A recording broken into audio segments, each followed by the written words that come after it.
In the last session we have started with the basic of electrical engineering, जिसमें हमने DC circuit start किया था और DC circuit start करने में उसमें देखा था कि कौन से इलेक्ट्रिकल एलिमेंट्स होते हैं, जैसे कि हमने रेजिस्टेंस, करंट, वोल्टेज क्या होता है, और फिर सीरीज सर्किट हमने स्टार्ट किया था कि डीसी सर्किट में फर्स्ट पॉइंट हमने स्टार्ट किया था सीरीज सर्किट, और देखा था कि when all the resistances are connected in series, जब रेजिस्टेंसेस सीरीज में कनेक्ट रहेंगे तो वहाँ पर वोल्टेज जो है वो डिवाइड होगा, करंट जो है सेम रहेगा। अभी हम इस लेक्चर में स्टार्ट करते हैं पैरेलल सर्किट।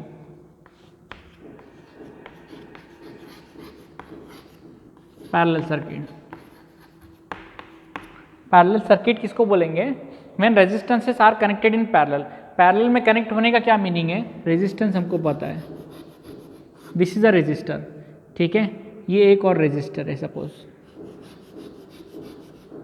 ठीक है, ये R1 है और ये R2 है, ठीक है। अगर R1 R2 किसी एक पॉइंट पे कॉमन होते हैं, जैसे ये R1 and R2 are meeting at this point and R1 and R2 are meeting on this point, ठीक है। अगर दोनों का एक एक पॉइंट होता है जहाँ पे ये मिलते हैं तो यहाँ बोलेंगे कि R1 and R2 are in parallel, connected in parallel. जैसे यहाँ पर R3 है, एक और एग्जांपल ले लेते हैं, जैसे यहाँ पर R3 है, ठीक है, ये R3 भी किसी एक पॉइंट पे इनको कनेक्टेड है, ठीक है। सपोज ये पॉइंट है तो ये पॉइंट पे ये भी कनेक्टेड रहेगा, R1 भी कनेक्टेड रहेगा और R3 भी कनेक्टेड रहेगा, ठीक है। इसको हम बोलेंगे 3 resistances are connected in parallel, okay. अभी ये हॉरिजॉन्टली वर्टिकली कैसे भी हो सकते हैं, सिर्फ पैरेलल सर्किट को आपको कैसे समझना है कि इनके दोनों पॉइंट एक दूसरे से मैच होते हैं, कहीं ना कहीं मिलते हैं, ठीक है, ठीक है। अभी इसको आप ये से पॉइंट से इंडिकेट करो या सिंपली ऐसे भी इंडिकेट करेंगे तो भी चलेगा, उसका भी मीनिंग सेम ही रहेगा कि 3 रेजिस्टेंसेस पैरेलल में कनेक्टेड है। सीरीज में तो सिंपली एक के बाद एक कनेक्टेड रहेगा तो उसको बोलेंगे सीरीज, चाहे हॉरिजॉन्टली हो या वर्टिकली हो, वो सीरीज सर्किट रहेगा। पैरेलल सर्किट मीन्स अगर हर रेजिस्टेंस का एक पॉइंट कॉमन मिलता है, ठीक है, दोनों रेजिस्टेंस का एक पॉइंट यहाँ पे और एक पॉइंट यहाँ पे कॉमन मिलता है, उसको बोलेंगे ये दो पैरेलल में है। यहाँ पर भी इन दोनों का मिल रहा है मीन्स ये दो पैरेलल में है। अभी ये तीनों का भी मिल रहा है मीन्स तीनों एक दूसरे के पैरेलल में है। R1 is in parallel with R2 is in parallel with R3, ठीक है।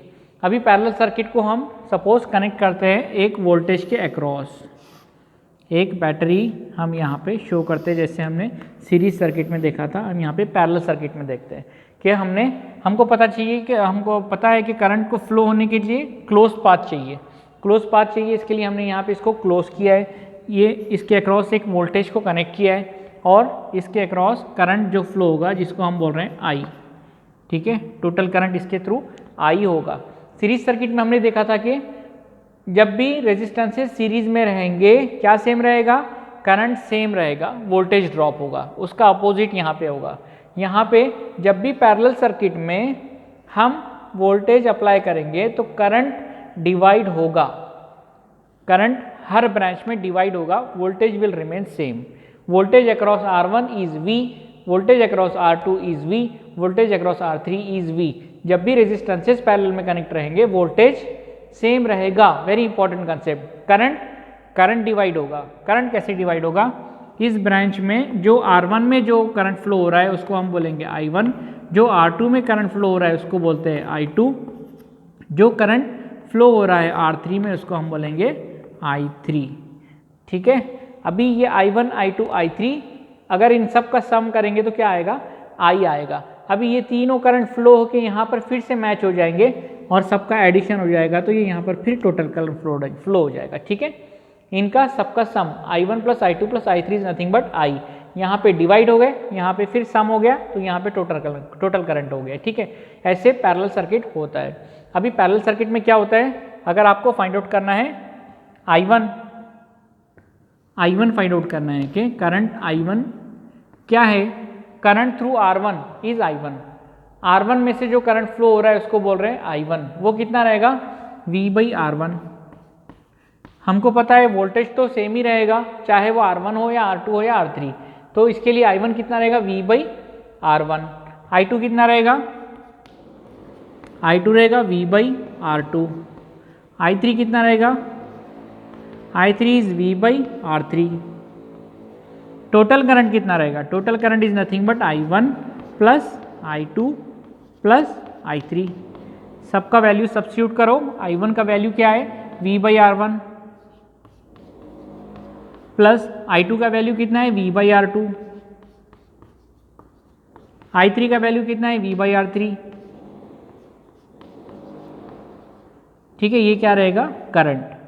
ठीक है, अगर इससे करंट वोल्टेज कॉमन ले लेते तो क्या बचेगा, 1 by R1 plus 1 by R2 plus 1 by R3। ठीक है, हम क्या करते हैं, 1 by R1 1 by R2 plus 1 by R3, इसको टोटल रेजिस्टेंस बोलते हैं, उसको हम बोलेंगे 1 by RT। Total resistance 1 by RT is equal to 1 by R1 plus 1 by R2 plus 1 by R3। ठीक है, तो ये रिलेशन क्या हो जाएगा, I by V is equal to 1 by RT। ठीक है, ये क्या रिलेशन आएगा, I by V is equal to 1 by RT। ठीक है, अब हम देखते हैं कि करंट डिवाइडर रूल क्या है। ठीक है, करंट डिवाइडर रूल,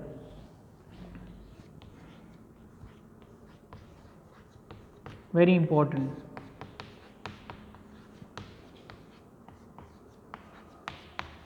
ठीक है, करंट डिवाइडर रूल होता क्या है और हम इसको कैसे अप्लाई करते हैं, अभी हम देखते हैं। ठीक है, अब हम कंसीडर करते हैं एक सर्किट। ठीक है, एक सर्किट जिसमें दो रेजिस्टेंसेस पैरेलल में कनेक्टेड है। Two resistances are connected in parallel in a circuit across a voltage source.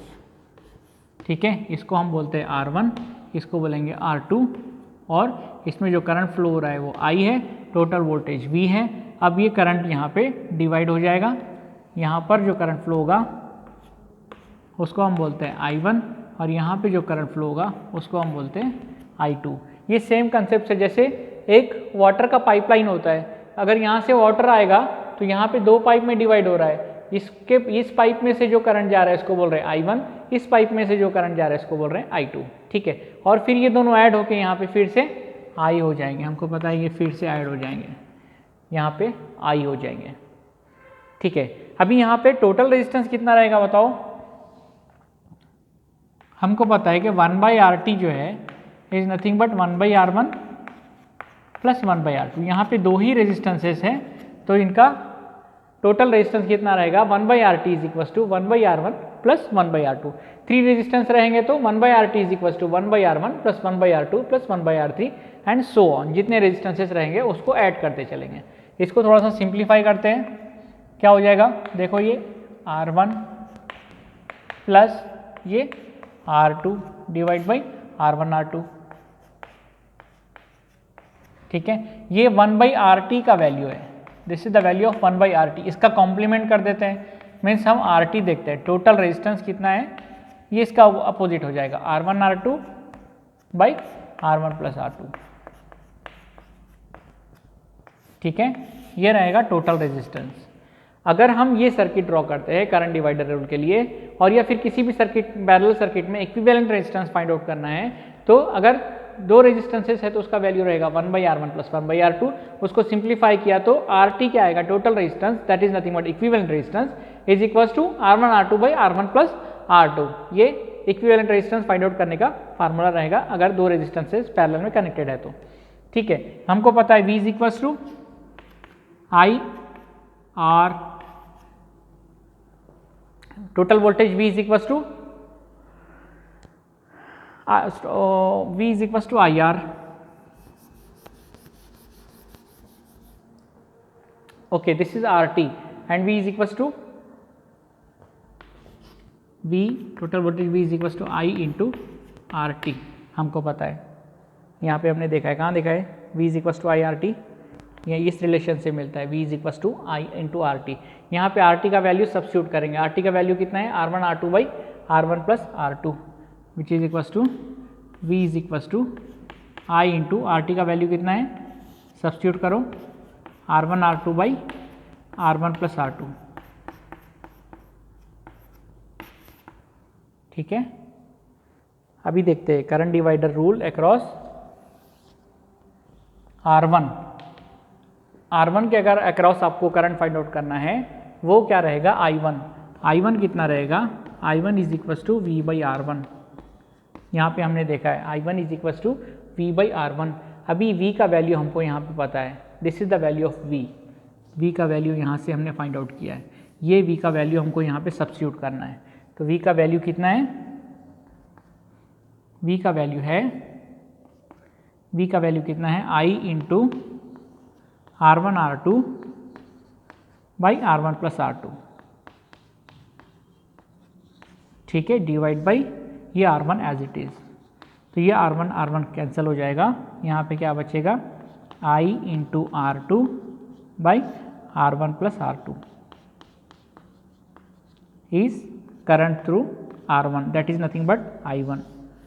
तो इसको हम सिंप्लीफाइड लैंग्वेज में ऐसे एक्सप्लेन करेंगे कि अगर हम करंट डिवाइडर रूल, सबसे पहले तो करंट डिवाइडर रूल कब अप्लीकेबल रहेगा, जब दो रेजिस्टेंसेस पैरेलल में कनेक्टेड है तभी, ठीक है। दो से ज़्यादा कनेक्टेड रहेंगे तो करंट डिवाइडर रूल अप्लीकेबल नहीं है। Current divider rule is applicable only when two resistances are connected in parallel, ठीक है। कैसे फाइंड आउट करेंगे, अगर दो रेजिस्टेंसेस पैरेलल में कनेक्टेड है तो उसका करंट हम कैसे फाइंड आउट करेंगे कि टोटल करंट I, ठीक है, total current I into resistance of opposite branch. हम R1 से फाइंड आउट कर रहे हैं तो अपोजिट ब्रांच का रेजिस्टेंस कौन सा है, R2 into resistance of opposite branch divide by sum of all the resistances, divide by R1 plus R2। ऐसे हम फाइंड आउट करेंगे I1 current through current divider rule. ये स्टेटमेंट है करंट डिवाइडर रूल का कि किसी भी एलिमेंट से हमको करंट फाइंड आउट करना है तो कैसे फाइंड आउट करेंगे, पहले लेंगे total current I into resistance of opposite branch. अगर हम फर्स्ट ब्रांच से निकाल रहे हैं तो सेकंड ब्रांच का resistance divide by sum of all the resistance, ठीक है। सिंपल है, बहुत इंपॉर्टेंट है करंट डिवाइडर रूल, पूरे सब्जेक्ट में लगेगा आपको, voltage divider rule and current divider rule. Voltage divider rule हमने बहुत डीप में स्टडी किया है, अभी हम करंट डिवाइडर रूल स्टडी कर रहे हैं, ठीक है। ऐसे ही हम I2 फाइंड आउट करेंगे। I2 कितना रहेगा, I2 रहेगा टोटल करंट I, ये हम V बाई R1 R2 में सब्स्टिट्यूट करेंगे तो मिलेगा हमको total current I into resistance of opposite branch I2 का अपोजिट ब्रांच कौन सा है, I1, तो इसका resistance R1 divide by sum of all the resistance that is R1 plus R2। ये क्या रहेगा, current through R2 is I2।